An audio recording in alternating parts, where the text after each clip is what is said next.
শুধু ভাত কাপড় আর রাতের বেলায় একসাথে থাকার নাম স্বামী নেই। স্বামী হতে গেলে অনেক দায়িত্ববান হতে হয়, অনেক বিষয় মাথায় রাখতে হয়।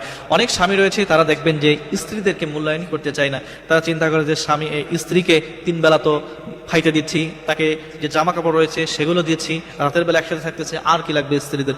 শুধুমাত্র কিন্তু এই একসাথে থাকা, 3 বেলা খাইতে দেওয়া, তার ভরণ পোষণ দেওয়া, এটাই কিন্তু স্বামী নেই। তার আরো অনেক বিষয় রয়েছে, তার সুখ দুঃখ সবকিছু রয়েছে।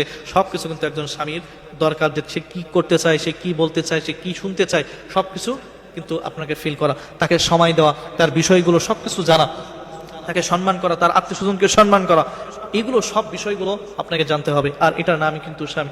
আপনি চাচ্ছেন যে শুধুমাত্র ভাত কাপড় দিচ্ছি, তাকে তো যা লাগতেছে তাই দিচ্ছে, আবার কি দরকার? তাকে সময় দেওয়ার কি দরকার? তাকে মূল্যায়ন করার কি দরকার?